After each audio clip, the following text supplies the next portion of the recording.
gotta love this time of year. Only one can be champion. Let's go playoff racing! I said, hey, hey, oh, oh, hey, hey, there's no surrender. Let 'em hear my battle cry.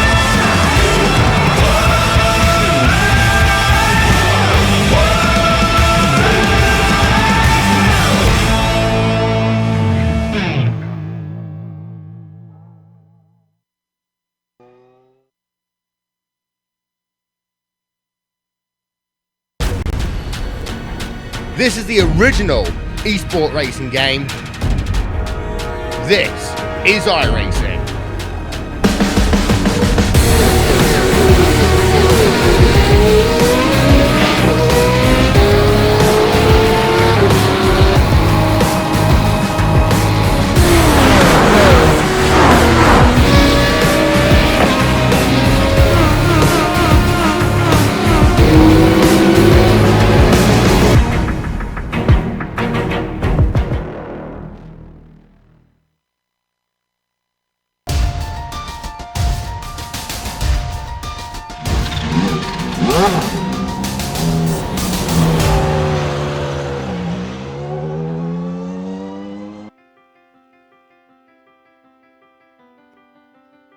Hello everyone and welcome to round 8 of the Grand Prix Legends series here at Canadian Tire Motorsports Park. This track is tricky enough even in a high downforce car, and in case you weren't aware, these Lotus 49 cars don't exactly have a lot of downforce stuff, so we could be in for an interesting race here today. Well, we are glad you're here along with the ride with us here on the Global Sim Racing channel, with our coverage being presented live on the iRacing Esports Network.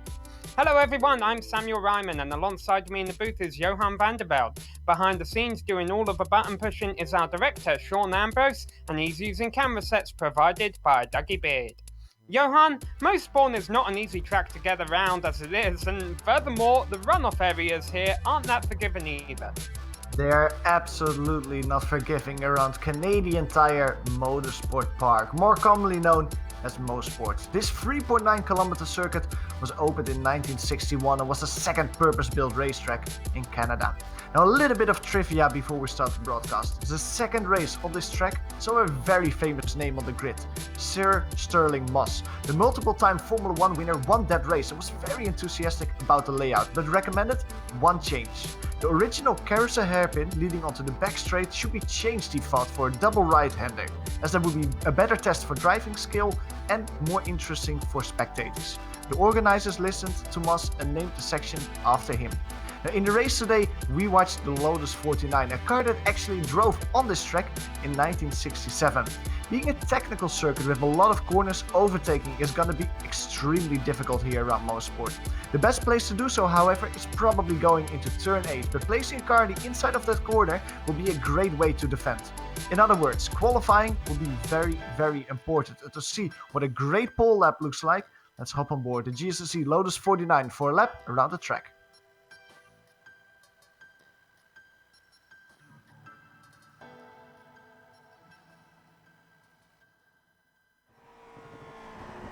Alright, we're in the GSRC Lotus 49, so let's do a lap around Motorsport. Down into turn 1, drivers can take a lot of this inside curb, so much so that if they wanted to, they can straddle it, bleed onto the power, and get the car to the right quick for Clayton. The crest here means you'll want to double apex this sucker by letting it drift back out mid-corner. As you scrub off speed, cut it back in and ease onto the throttle. Once again, switch sides quickly, get the car settled, and try your best to get the nose turned in for Quebec. The exit of this corner really opens up, but can't quite be taken flat to the floor until the car is pretty well straightened out.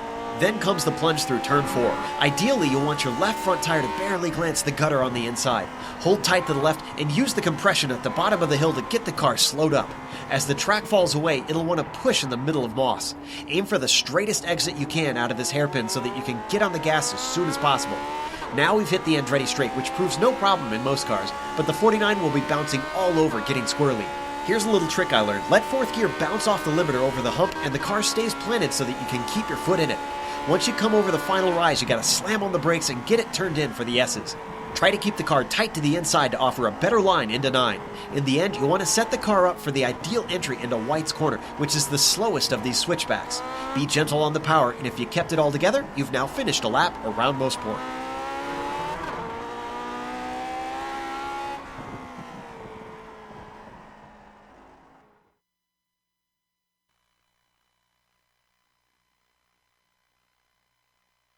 How difficult this circuit is, but I'll tell you what, we've got some of the best drivers in this Lotus 49 car ready to take it on. Let's take a look at some of those top performers now as we're deep into the season, and so the point stand-ins are definitely something to keep an eye on as we enter the closing rounds. Michel Dudagnon has a 40-point lead over Eduardo Prado. However, Dudagnon hasn't been the fastest person around Motorsport, it seems, this week. We'll get to that in a minute.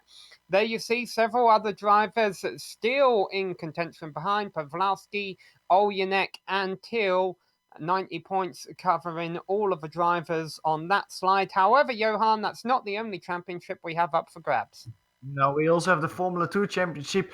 A lot of times, very, very exciting. The leader in that championship at the moment is Hugh Haycox. He had a great run last time around at the Nürburgring. Really extended his championship lead to David Rossi, who retired early on. Steve Hogan also had a good run. He overtook Philip Urquhart doing so. And Andrew Eng, he moves himself into the top 5, overtaking Johnny Bell, who is right on his heels for a top 5 position there. And another championship up for grabs is also the Nations Cup. And here we have France currently leading with big help there from Michel Dudagnon. About 74 markers behind is the United Kingdom. And the United States are keeping them in track, only about 20 points back, third on the standings. Germany drops all the way back to fourth, and they are in a tie with Brazil for that position, with just 5 rounds, including today's race, left to go. Johan, let's have a look at our race details today. Let's take a quick look at that. We reached the 2/3 mark of the season this race. Round 8 of 12, round 2 drop weeks this season. The race distance around Motorsport, it will be 25 laps with open setups, and the points they pay out to 25th position. Now that will be interesting to keep a note on, Sam, because there's more than 25 drivers today around this tight and technical track. Yeah, 27 drivers. You have to wonder if this kind of track even has room for all of them. You were talking about Michel Dudagnon, Johan, not being the fastest driver in practice. He's currently the second fastest driver in qualifying. He's on his second lap right now. All of these drivers get 2 laps in this 8-minute-long qualifying session. Coming through the final turn, it's Mick Claridge who is on provisional pole, and Dudagnon is not able to bump him from that. No, he was 0.3 of a second slower than his first attempt, so that's big news that Michel Dudagnon doesn't get pole position. Claridge also goes slower in his second qualifying attempt, so also he doesn't go for a qualifying lap. So that means that the top 2 at the moment is Claridge and Dudagnon. Now another driver that just completed the second lap is Eduardo Prado. That's a name that's far down the order. Look at him, only in 6th position the Brazilian is, and he will need a monster start to reach the podium positions.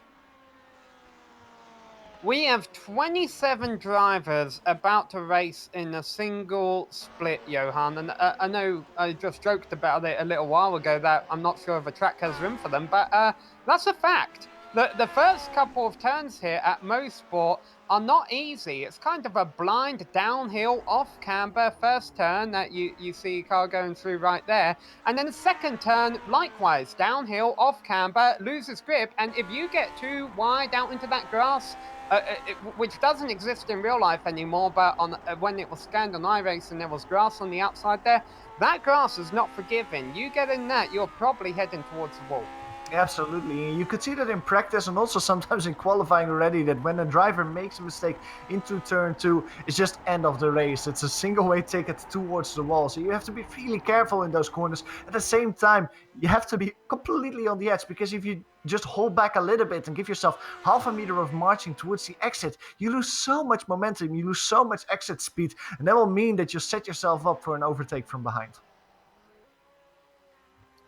Entering the closing minutes of qualifying, most of the drivers have got 1 lap time in. As a matter of fact, considering this is an official series race, I'm impressed with the amount of drivers attempting the qualifying lap here. Only Don Good, Colin Bentley and Lawrence Coleman don't have a time on the board. And there we see an example of why turn 2 is so treacherous. And, well, I was going to say that car was able to save it, but no, he didn't. He skated across the track and hit the other wall. And to talk about Lawrence Coleman, he's actually having connection issues, it seems. So that might be why he hasn't turned the time in qualifying.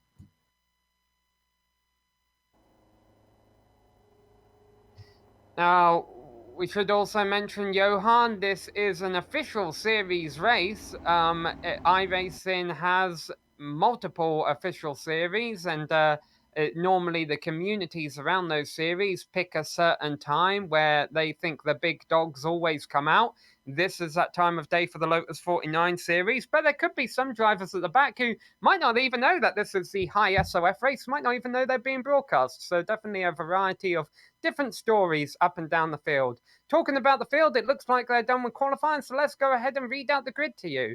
It is Mick Claridge and Michel Dudagnon on the front row. Ove Trantere and Rob Oljanek will be starting from row number 2. Rounding out the top 5 is Angelica Pawlowski. Eduardo Prado is all the way back in 6th. Bruce Nelson qualifies 7th ahead of Gary Teal. Daniel Sadro is down in 9th place with Philip Lake rounding out the top 10. Father and son can be found on row 6 in the form of Ian Haycox and Hugh Haycox, P11 and P12 for them respectively. David Rossi is found behind them in P13. He is flanked by Philip Urquhart. Steve Hogan, P3 in the Formula 2 Championship. He starts alongside Richard Morin. Eric Leukel from Germany starts the race in P17, flanked by Alberto Pellegrini. And on the last row of the top 20, just curving out of White's corner, Richard Tam and Andres Bruno. Starting in 21st position will be Logan Walker, and then behind him is Telmo Amaro. Johnny Bell will be starting from 23rd, and the slowest qualifier was Giulio Focolin. Apologies for the mispronunciation there. Colin Bentley, Don Good, and Lawrence Coleman did not turn the lap in qualifying. So that's a full 27 car field. And boy, Johan, the track temperature is really high. I do not know how the start is going to go. You could already hear some drivers complaining about that in qualifying, that it was very, very slippery. Let's see how the drivers will deal with that lap 1 as they go towards the very treacherous turn 2 corner.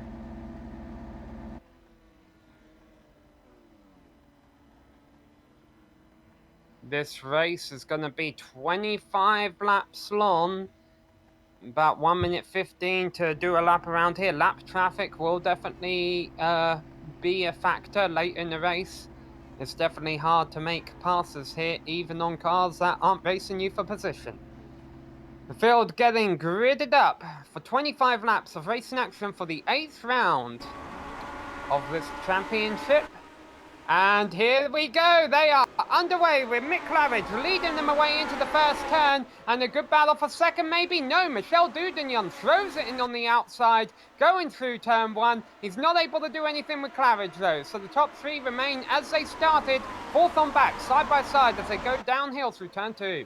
Little wiggle for Mick Claridge in the middle of turn 2. Car got unsettled, but he didn't lose his grip. He could continue, but he's still being haunted by Michel Dudagnon. He knows that probably lap 1 is the time of the race that you can make that overtaking maneuver. Out of Quebec towards Moss Corner, Dudagnon less than a half of a car length behind him. Claridge is sliding through the left-hander there. Can keep control of his car, but he's not approaching an ideal racing line. Behind him, it's Over Trangrate who wants to be the third wheel in the mix. Out of Moss Corner.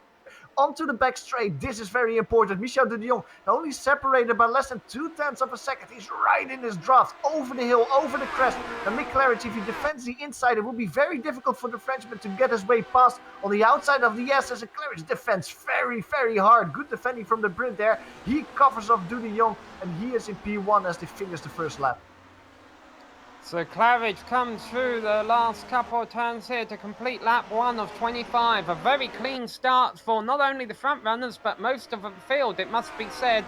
But the hard part is definitely not over yet. There's still 24 more laps of this to go. So Claridge now builds up a bit of a gap over Dudagnon as they come into turn 2. Michel definitely not content with running in the silver position right now. He was challenging for that top spot, but right now it looks like Claridge has the upper hand.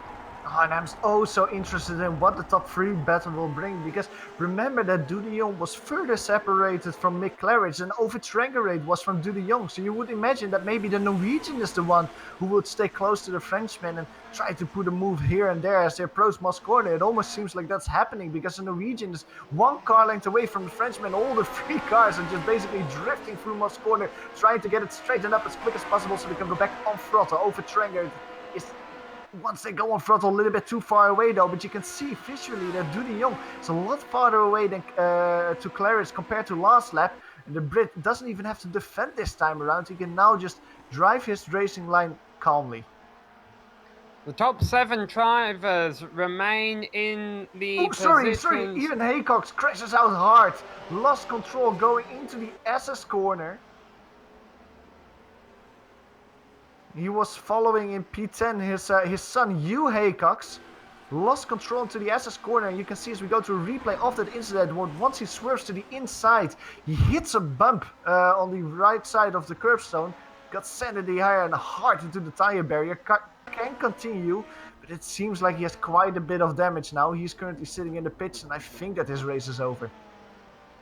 Yeah, no free repairs in this series. He's definitely coming into the pits at least to get some damage repaired on that. So yeah, the top 7 remain as they started. It's 8th on back where all the shuffling has been going on. That's where Ian Haycox just crashed out of. So Philip Blake runs in 8th place. He's up from 10th on the grid. Hugh Haycox has gone from 12th to 9th. Gary Teal has gone backwards at the start. He's gone down from 8th to 10th. Nice battle at the moment for P5. Roman Pavlowski is being followed by Eduardo Prado. Both these drivers basically driving in the position that they started in, but it seems like Eduardo Prado has a little bit more pace than Roman in front of him. Eduardo Prado was actually quite quick in practice as well, set the quickest practice time. It wasn't the same practice session as Dudion and Claridge were in, but still he was on top of the sheets. Didn't really make that speed come true in qualifying. Now he has to look forward to really stay in that battle for the championship lead. Still following Roman Pavlowski, cannot find a way past last time around. So all these drivers kind of just content to run single file now they've got a couple of laps under their belt. I mean, we definitely see some close racing for around 9th, 10th and 11th position. Drivers running close to each other, but it looks like most of the field just being quite sensible here in the early stages, Johan. Also 13th on back, have a huge pack there, being led by David Rossi, Seth Hogan, Philip Urquhart and Richard Morin are all nose to tail as they come down into Moss, and almost contact there between Rossi and Hogan as Hogan looks down the inside, entering Moss. And that's a very spicy battle between Rossi and Hogan, because this is for P2 in the championship of the Formula 2 drivers. So the winner of this battle basically is the driver that will get P2 in that championship. Now, of course, with the problems of Hugh Haycox, Ian Haycox, that was Hugh Haycox is still in front. Philip Urquhart, he has a great view of the battle in front of him. It was Steve Hogan trying a little look in the inside eye of David Rossi. But these two drivers, they are trying to close down the gap to Hugh Haycox, who's driving a little bit in front of them. So they need a good result if they want to stay in that battle of the Formula 2 Championship. Talking about close battles, you probably saw on the top left of your screen the gap between Mick Claridge and Dudagnon went down significantly at the end of last lap. Dudagnon got right back up to his gearbox, so Claridge had opened up a bit of a lead for a while, but that battle's still not over. Not many changes for position yet on track, but certainly some drivers looking and thinking, and now that they've got a bit of a rhythm, oh, and off goes Dudagnon, way too hot into Moss, and somehow he keeps it on track and doesn't lose a whole lot of time. Watch this, Johan, I thought he was going in the wall. Oh, he is so lucky there. When you go off in Moss Corner like that, usually it's a single trip to the wall, but he just scrubbed up just enough speed on the asphalt. And then when he reached the dirt, he could just softly put it back to track. Luckily for Michel Dudagnon, it wasn't a big enough of a mistake to be overtaken by Ovid Trangerade at the same time. He can stay in P2. And actually, now we go back live. The gap between him and Mick Claridge, it's not even that big. It's less than a second. So the Frenchman making a mistake, but not losing that much in the progress. Fourth on back is also tight, being led by Rob Olyanek. Let's fix a mistake I made during the grid. Even though iRacing says this is Angelica Pawlowski behind the wheel of a number 7 car in 5th place right now, that is actually Roman Pawlowski racing with a different account today. Currently keeping Eduardo Prado behind him in 6th place, although they're getting very close through Quebec. Yeah, Eduardo Prado and Roman Pawlowski have really caught Rob Olyanek last time around. They were almost half a second quicker than Rob Olyanek, and you can really see that visually on track. That even Bruce Snelson is closing down towards Rob at the moment. He cannot follow the pace of the drivers in front, making a small mistake there in front. On board with Snelson, you can see all these drivers in front of them. The gap between Bruce Snelson and the drivers in front is only 1 second. So with the pace that he's currently driving, he will catch up to them soon. But Roman Pawlowski is trying to move on Rob Olyanek around the outside of the SS, but he doesn't make it stick there. Goes back to the racing line. Eduardo Prado was taking a sniff of that as well. It is so difficult to get by the driver in front here. Going into the SS is the best way, but you really need a big mistake from the driver in front if you want to complete that pass. Well, that's what Gary Till has just pulled off of Hugh Haycox. He got underneath him going into the S's, and Hugh Haycox has just been shuffled from 9th all the way back down to 11th because Daniel Sadro has gone by him too. So it can happen. We're seeing a lot of drivers close together on course, and now you see 9th, 10th and 11th have switched completely around from what it was last lap. Last lap it was Haycox ahead of Sadro, ahead of Till. Sorry, it was Haycox ahead of Till ahead of Sadro. Now it's Till ahead of Sadro ahead of Haycox. Richard Tam is in the grass. The driver that was driving around the P17 almost put it in the wall in turn 2.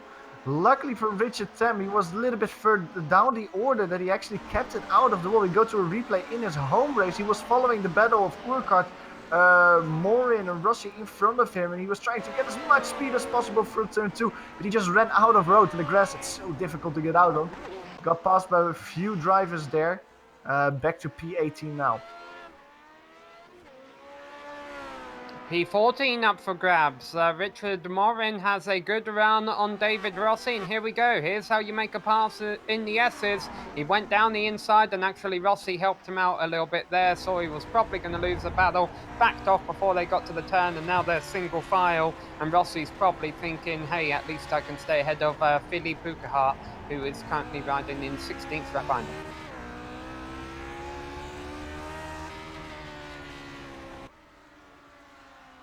And the battle for P4, that's a really fun one to look at. Still, it's Rob Olyanek in front of Pawlowski, Prado. Bruce Snelson actually was less than half a tenth quicker last time around than Rob Olyanek. So the gaining that Bruce Snelson was doing is not going as quick as it was a little while ago. But Rob Olyanek, it almost feels like he's a cork on the bottle, Sam. The drivers behind him seem so much quicker than he is at this point of the race. However, they cannot go by, and actually now Roman Pawlowski is under threat from Eduardo Prado, who had a great run out of Moss Corner. So all this going on from 4th back to 7th place. There in the distance ahead of him, you see Ove Trandre in 3rd place.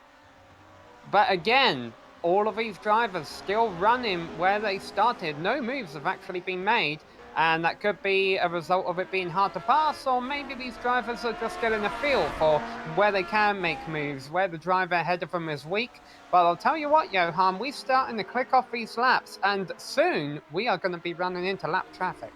Yeah, and that's really what Dudion wants. He just put another fastest lap of the race. Let's take quickly a look at P12, the battle that's happening between Steve Hogan and Eric Loco. Eric Loco actually got passed just now by Steve Hogan. Steve is really moving up forward. He got by David Rossi a little while ago. We can go to a replay of that overtake, because overtakes on this track, they're kind of rare. Let's actually see where it happened. Seems like it happened after the Andretti straightaway going into the SS. Steve Hogan just had a great run there. He's on the outside in the 14 machine. Eric Loco on the inside didn't really offer up a defense. Actually went earlier on the throttle, or on the brake, sorry, it seemed like. Stayed around the outside, gave Steve Hogan a lot of room, and Steve Hogan just got by there. Ooh, let's go to P5. Battle for P4 at the moment. Roman Pawlowski on the outside of Rob Olyanek. They touch each other. Rob Olyanek hits Roman Pawlowski. He is sent towards the roll. Rob Pawlowski flips his car over. That had been setting up for a little while. Rob Olyanek had not had a good lap. He had been making mistakes, and Roman was on top of it. He realised I can try and make a pass. Unfortunately, they just get a little bit too close in the S's here, and Roman's the one who pays the price. And after the contact, there's not much he can do. No grip, no control on that grass, and he was going to the wall. Yeah, it almost seems like Rob wanted to slide himself in that corner, do the slide in front of Roman Pawlowski, but he just didn't anticipate Roman to be that far alongside him. And well, two of those cars went for the same piece of track, wheels touched, and that means that Roman Pawlowski flipped into the wall. He's currently sitting in the pits. I think that's race over. However, quick update to Ian Haycox. A little while ago, we saw him going to the pits. He's now going out again, trying to get some more laps into this race. So Olyanek still, well, now he's going to be carrying a bit of damage. He was already seemed to be struggling a bit. Now he's carrying actually quite substantial damage. I think that right front tyre looks like it's buried in, which is confusing because I thought he hit on the left side. Maybe it's just the angle I'm looking at it. But either way, he has lost fourth place. Eduardo Prado has taken advantage of the situation and moved his way up into fourth.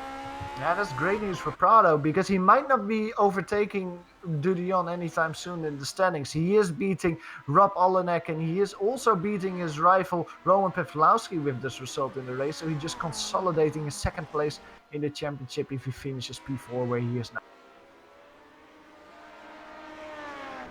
Meanwhile, let's take a look at the lead for a second. Mick Claridge and Michel Dudion, they are still not really nose to tail, I would say, Sam, around 0.5 of a second between each other. But you mentioned a little while ago that traffic will be apart. Lawrence Coleman, he will be the first driver that they would reach, but he's currently in the wall. You could see him on the left side of your screen there. He is actually trying to get going again, so he won't be a problem. The car now in front of them will be Logan Walker, who's crossing start-finish line now. I think that in maybe 5-6 laps from now, Mick Claridge and Michel Dudion will reach lap traffic, and then Dudion has to be alert, because that might be the chance for him to get the lead of this race. Yeah, Lawrence Coleman, you probably remember his name from, but prior to the race, we were talking about him having connection issues in the number 27 car, the lowest I rating in the field, so probably just trying to salvage a finish out of this, and he's doing all right, up to 22nd, and honestly, talk about some of the attrition in this race. We've seen some problems further back in the field. It looks like we still have about 23, 24 cars running. Just a few retirements right now, and hopefully there won't be any more, but we've got some close tight battles out on track, including this one for 11th place. Who knows what could happen? Eric Loco, he got passed by Steve Hogan a few laps ago, but the German is not giving up at all. Eric is holding over the rear of Steve Hogan. I think also that Steve Hogan got held up a little bit by the car of Lawrence Coleman, who was limping toward the pits, and that gives Loco another chance to get that P11 position back. In front of them, Hugh Haycox is driving. It doesn't seem like Hugh Haycox is a lot quicker than these drivers, so if they can focus on the lap times, they might be able to catch a top 10 position before the end of the race. However, as they come out of Clayton, out of Quebec, and on towards Moscone, you can just see on screen that Local doesn't have the pace that Hogan has, and Hogan is slightly inching away now.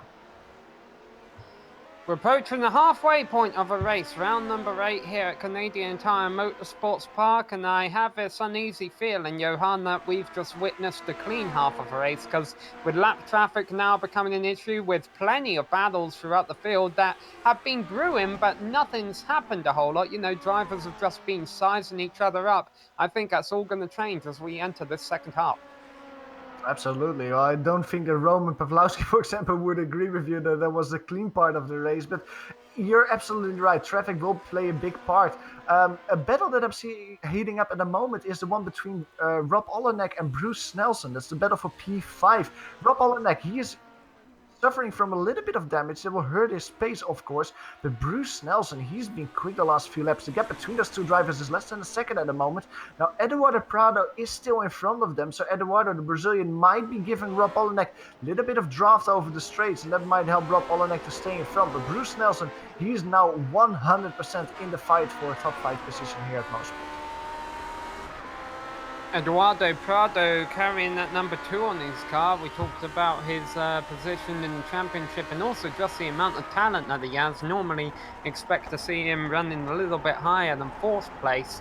That being said, 4th is still commendable in a tricky track at a tricky course with such high quality drivers as you get in this as you get in Grand Prix Legends, and he has a bit of a gap over that battle for 5th, so he might be sitting comfortable in 4th place for right now. We haven't really mentioned the driver running in 3rd much all race, and that's because he's lonesome. That's Ove Trandre, and I'll tell you, Johan, if it was a less quality drive, I'd be worried about him because he just keeps letting the rear end of that Lotus hang out. But he's a good driver, and I know he can control it, and I think he's just having a bit of fun out there.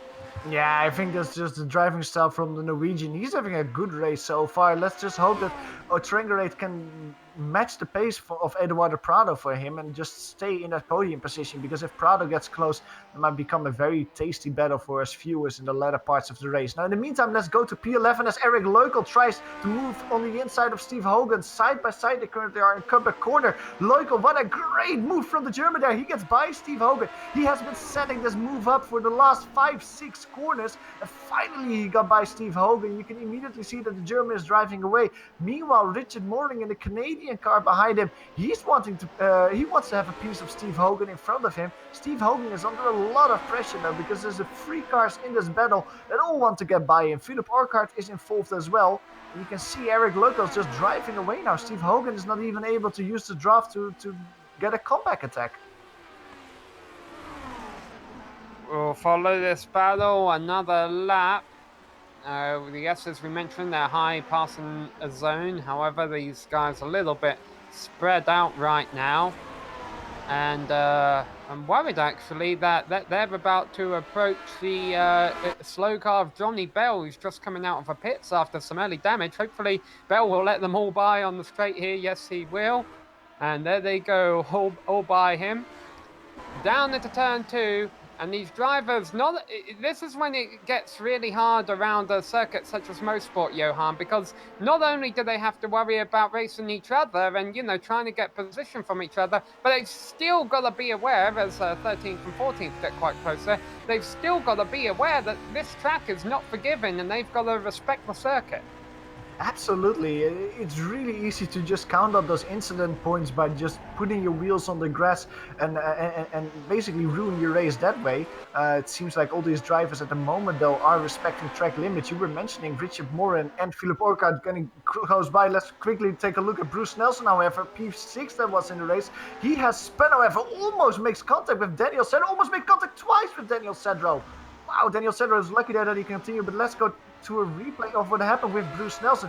He did it all on his lonesome there. Basically the same mistake that we saw Ian Haycox make early in the race, just under braking towards the S's, loses control of his car. He, however, doesn't reach the tire barrier, just comes to a halt on the asphalt, then gets it going again. But then there's a whole cackle of cars there, almost takes on Gary to Philip Blake. And also Daniel Cedro has to go fully in the anchors to avoid him there. Was not the cleanest rejoin from Bruce Nelson there, but he stays in front of Snelson.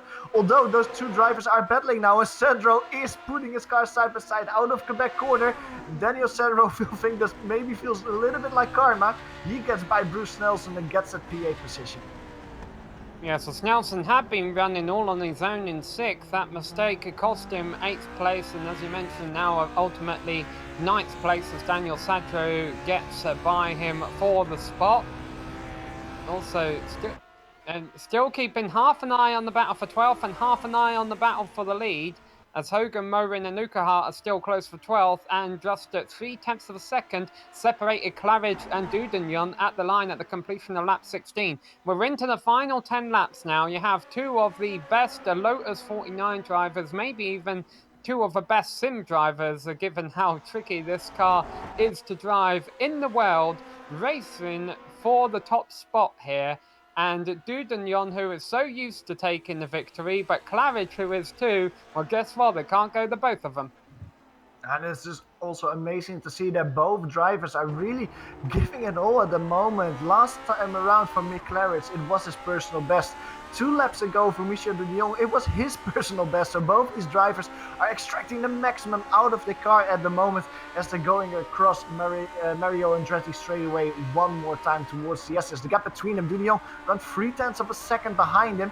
0.2 of a second as they actually break for the S's, but he just cannot put the side by side. However, that's a small mistake from Claridge there as they go towards White's corner. It goes a little bit too wide, and now it's less than a car length between those 2 drivers. But de Jong, he slides a lot through White's corner. That hurts him on the exit. He stays close by, but that was too much sliding from the Frenchman. He cannot put his car side by side there, loses too much momentum. And just like that, another lap is clicked off. Now, I have been surprised at the lack of lap traffic interference we have had so far this race, but it will happen. They have 8 laps left to go, and they are closing in on some, and now we got more drama back in 6th place. A pass for position here, Philip Lake holding on to it ahead of Gary Till rather, but it's definitely up for contention. Yeah, these 2 drivers are very close together. I would swear that there's a Gary Till in front of Philip Lake at the moment. They at least started with Gary Till in front, but Philip Lake now has fought his way past. Philip Lake, who was a driver that was driving in no man's land at the beginning of the race, really no one to fight with, no one to at all. But they didn't put him to sleep. He is now fighting hard with Gary Till for P6. Gary Till is very close, however. Don't forget Daniel Sedro and Bruce Nelson, because they're not that far away either. So this is basically a 4-car fight for P6. It's been that way ever since Nelson made his mistake a couple of laps ago and got thrown to the back of this little pack. So it's Lake, Till, Sadro and Snelson. And to go back on your point, Johan, about Till, he had a bad start to the race. He actually dropped a few positions at the start, so he has been having a bit of a comeback drive, and I'm sure it would please him immensely if he could finish this race in 6th place. I just see that Eric Leukel has retired. He was one of the drivers that was fighting hard in this race. He actually made a mistake last time around coming out of turn 1, spun it hard into the wall, destroying a suspension. That's the race over for the German. It's very unfortunate to see any of the drivers retire in this race, even those who don't have a higher number. This isn't the car. This isn't the car that you buy your subscription to iRacing, Johan. And, you know, you see rookie or D-class drivers thinking, okay, I'll try and drive a Lotus 49 now.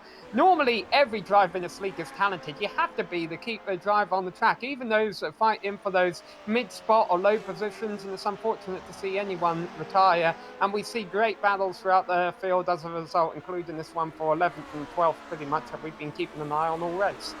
What a great battle this is. Philip Urquhart in P13, don't forget him either, because he's putting more and more pressure on Richard Morin, who seems to lose a little bit of the connection that he had with Steve Hogan. However, out of Moss corner, he immediately thinks, well, I'm going to prove Johan wrong, because now he's a lot closer to Steve Hogan. However, in front of them is Ian Haycox. Ian Haycox is several laps down in P22 he's driving, but he's driving basically the same pace as all these drivers behind him. And that might actually throw another wrench in the mix. Steve Hogan taking a different line through the SS. That allows Richard Morin to immediately catch up to him as they go towards White's corner. Different racing lines you can see here as well. Richard Morin taking a way wider line, trying to take more momentum out of that corner. Philip Urquhart with a little moment loses connection, but Richard Morin closed the gap down to only 1 car length. Through turn 1, however, again different racing lines between the 2 drivers. This one seems to help Steve Hogan a little bit, who drives away slightly. And lap traffic has finally taken its toll for the leaders. They hit a couple of slow cars coming out of Quebec last lap, and Dudignon lost about a second to Mick Claridge. Now I'm curious to see if Dudignon's going to be able to run Claridge back down, and if he's annoyed at those lap hit cars, because it definitely wasn't clean what was going on really, he might that might have lit the fire under him, and maybe he'll be a bit more determined to run Claridge down and take this win from him. And I've been watching, Johan, if anything, and I know I'm just a spectator here, I'm not one of these top drivers, so maybe they know better than me, but if anything, if there's any weakness I've seen out of Claridge, it looks like the entry to the S's. Dudignon seems to be able to throw his car into that section of the track with a lot more confidence, and I wouldn't be surprised if Dudignon's able to catch him if that's the place where he makes his move. Yeah, and a driver like De Jong will have noticed that by now, and he will be setting himself up for an overtake there if he gets a chance to. But of course, De Jong is looking at the lap counter as well. He will know as well, very, very well. There's only 5 more laps to go, 5 more times that he can throw his car into the SS. So not a lot of momentum left for him. Meanwhile, in P6, that battle is heating up. Those cars are putting it side by side. Gary Thiel trying a move on Philip Blake there in Quebec corner. Doesn't make it stick. Ooh, as Prado is having some trouble there. Has Prado had a spin perhaps because he was Ooh, yes. running in fourth and now we see him running in fifth? He had contact with Logan Walker, who blew his engine there. Maybe we can see it one more time. Logan Walker, he's the car in front. On the run down towards Moss Corner, he brakes and he blows his engine, spins his car doing so, right in the path of Eduardo Prado. Could have just been a bit of pressure from watching the leader behind him trying to get through Moss well, and then he was probably intending to let him by on the back straight, and Prado was lucky to be able to continue from that. If he has been, he'll be in fifth position now. Yeah, he Oh, lost ball so position. Walker, this is going back in time. Walker had a mistake the previous turn, and maybe that's why he was out of sorts. He was trying to recover from that. A hard luck for Eduardo Prado, who of course gets his chances for a podium completely ruined with that. And he is relegated to P5. Meanwhile, let's go back to the P6 battle because that's still so exciting. Philip Blake is defending for his life at the moment against Kerry Thiel, who tries to the left, who tries to the right, every way possible. In Quebec corner, cannot find a way past. However, in Moss corner, different racing lines between the three drivers in top of this group. Daniel Cedro is in the popcorn position, basically wanting to see what's going to happen with these two drivers in front. Maybe he can just people his way through and get that P6 position himself. That would be a great result for Daniel Cedro, who's been just waiting a little bit, being very calm this race. Gary Thiel almost losing control of his car there over the Andretti straight. What happened there with him? Well, there's no such thing as a straight in this car, Johan. It's just a turn that's not as dramatic. Exactly, and that almost proved too much for Gary Thiel there, who just over that small crest almost lost control of his car. Great catch from Gary Thiel, however, to not put it in the wall there and also not lose a position. Meanwhile, going to turn one, it's still a very tight battle between all these drivers, but the gap between Lake and Thiel seems to have grown a little bit bigger because of that mistake. Less than 3 laps to go for this battle for 6th. The battle for 1st is approaching 2 laps to go. However, there's almost about a second between them still. Dudagnon, he's been fast on some laps, but overall he has not been able to run down Claridge. And I'm sure he's not a fan of the way he got dealt with lap traffic earlier, Johan. But that being said, they might not be out of the woods yet. There's 17 cars on the lead lap and 17th place is not too far ahead of them. No, absolutely. Some lap traffic might 100% be a factor in this battle. But at the same time, Mick Claridge, he's 2/10 quicker than Dudagnon at the moment. It's not like Claridge is being reeled in or something at the moment. He's just driving away. And if he can keep this gap to around 1 second, he'll have plenty of enough time to get by Colin Bentley, to get by Andres Bruno, and really put a buffer between himself and Michel Dudagnon to consolidate that P1 position that he's in. The consolation for Mick Claridge was the fact that the lap cars that they are coming up to are not fighting for position. It always concerns me that run down to Moss now. You see a couple of tarmac strips of strips of tarmac as they go down the hill there, and I've hit them at the wrong angle a couple of times in iRacing, and things could be going swimmingly, and then you just hit one of those patches at the wrong angle, the car whips around on you, and there's nothing you can do to save it. I think these Lotus 49 cars bounce around so much all the time anyway, though. Let's go back to the battle for P6 because it is side by side. Philip Blake now on the outside, Gary Thiel. We are saying this is the battle for P6, but technically it's the battle for P5 because Eduardo Prado is just in front of these drivers. However, he's 2 seconds per lap slower. So once Philip Blake, Gary Thiel and the rest catch up to him, I think they'll make short work of the Brazilian in front. Meanwhile, Philip Blake still in front of Gary Thiel. What a great defense that was. Mick Claridge on top of the screen saying the fastest lap. So he's going ever so quick, even quicker than Dudagnon at the moment. Now it's Gary Thiel feeling the pressure of Daniel Cedro, who cannot make it stick out of the SS. Both of these drivers, Gary Thiel and Philip Blake, trying moves towards White's corner is Philip Lake with a wide line. He gives space to Thiel behind him. Daniel Sandro has more momentum because of that. Now he has to check up there because Gary Thiel at the last moment defends the inside. And otherwise there would have been a crash going into turn 1. It's a final lap for these drivers running through turn 2. The final time will be, I'd say, clamber over the curves. You've got to keep it on track, if nothing else, racing for prestigious positions here. But the position that everyone wants is number 1, and that is a driver that Mick Claridge has held all race long. He set the fastest lap of a race last time around. Michel Dudagnon is still a second back of him. Through the last couple of turns comes Mick Claridge driving the number 3, round number 8 here in the Lotus 49s. And Mick Claridge wins at Canadian Tire Motorsport Park. Finally a different winner in this championship. He beats Michel Dudagnon over track grade, gets P3, but meanwhile on track we see this really exciting battle. It seems like it's been stretched out a little bit. Philip Lake with a great run out of Moss corner. Eduardo Prado was not being caught on the last lap. He will stay with 5th position. One more corner to go for Gary Thiel. He has to try a do-or-die move into Wright's corner. It seems like all of them want to do a do-or-die move. Philip Lake defensive. Gary Thiel cannot go by. It seems like Sandro has a horrible exit, but Snelson cannot get by. All these drivers stay in the same position.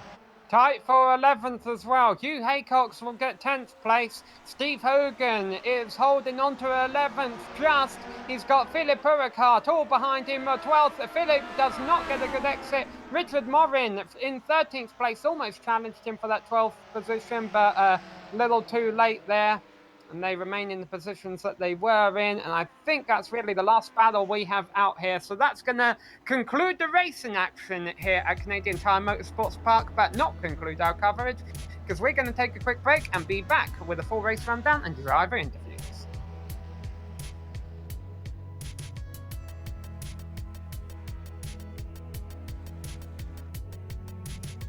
40 of the best sim racers, $100,000 on the line. Who will rise to the challenge? This is the most competitive and sought after season in iRacing World Championship history. This is where legends are made. This is the Porsche Esports Super Cup.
Hello and welcome back to Canadian Tire Motorsport Park, where we just witnessed the round 8 of the Grand Prix Legends Championship, and today it was Mick Claridge bringing home a checkered flag ahead of Michel Dudagnon in second.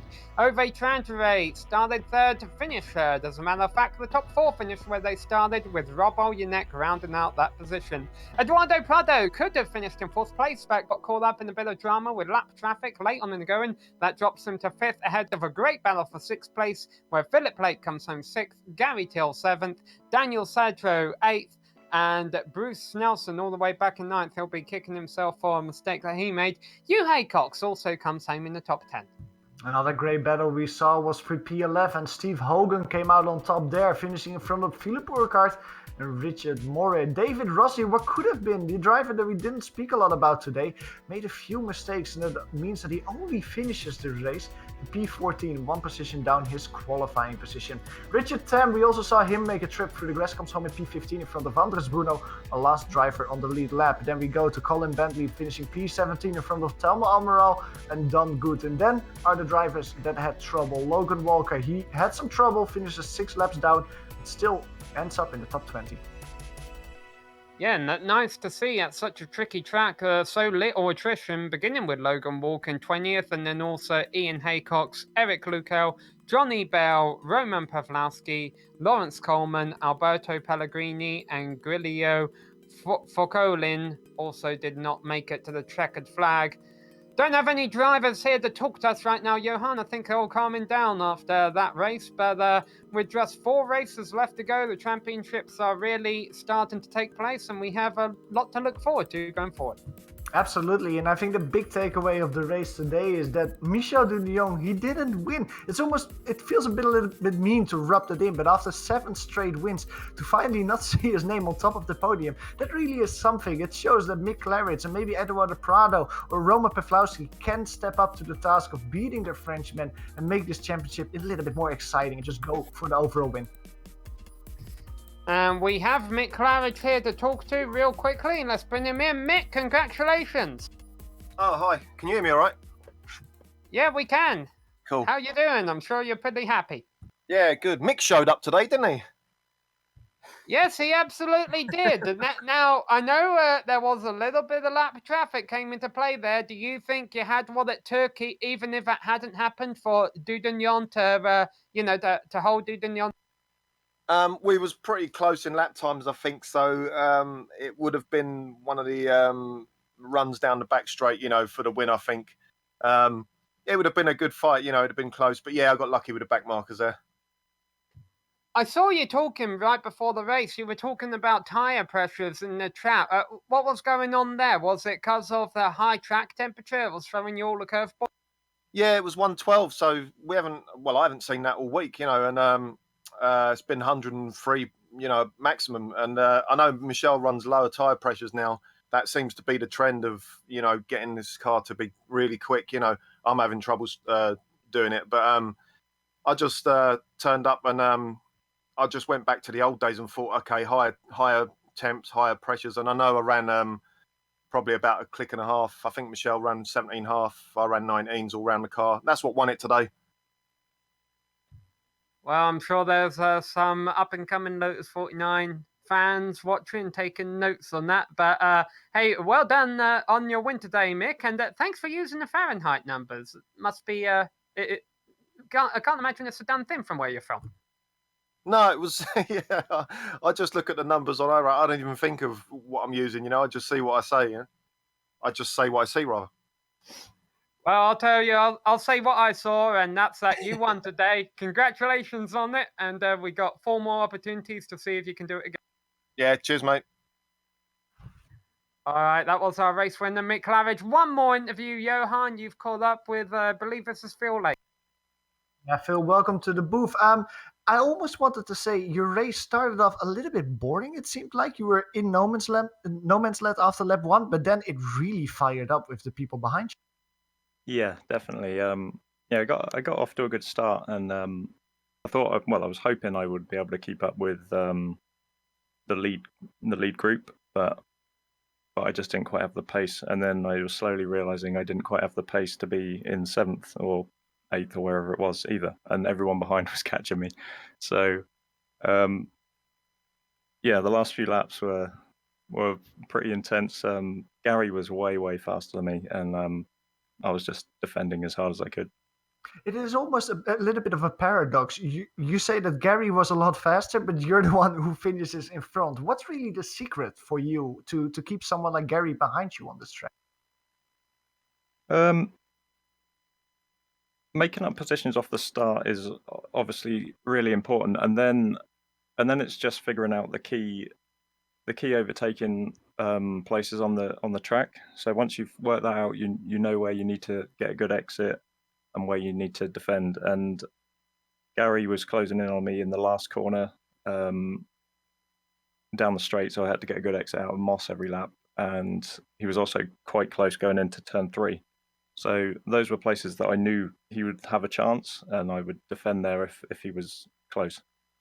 Well, you absolutely did so in the end. Now, you finished the race in P6. Is that something that you're happy with? Or are you thinking, well, if I only had one more lap, I would have gotten Eduardo Prado as well for a top 5? Yeah, I'm happy with 6th. Yeah, Eduardo ran into issues at some point, and I think he had a bit of damage. That's why we were catching him at the end there. And yeah, I think even if me and Gary weren't fighting so hard, we probably would have caught him. But yeah, I'm totally happy with 6th. I wasn't expecting to be that far up, to be honest. Well, congratulations once again, Philip Blake, one of our hard chargers today, starting in P10 and finishing this race in P6. Thanks, guys.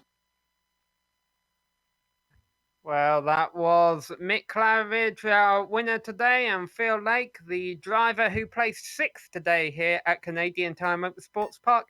And hopefully we will see them and all of the drivers here in the Grand Prix Legends Series back in 1 week's time at Oran Park. We would like to thank all of the drivers and the competitors for coming out today and putting on the great show. And thank you all for watching and tuning in here today on the Global Sim Racing channel and the iRacing Esports Network. Thanks also to the iRacing Esports Network, of course, for broadcasting this on their YouTube channel. If you haven't already, be sure to subscribe to it, as well as subscribe to the GSRC YouTube channel for more upcoming sim racing broadcasts. Thanks to all of the companies that provide us the software and hardware that help make this show happen.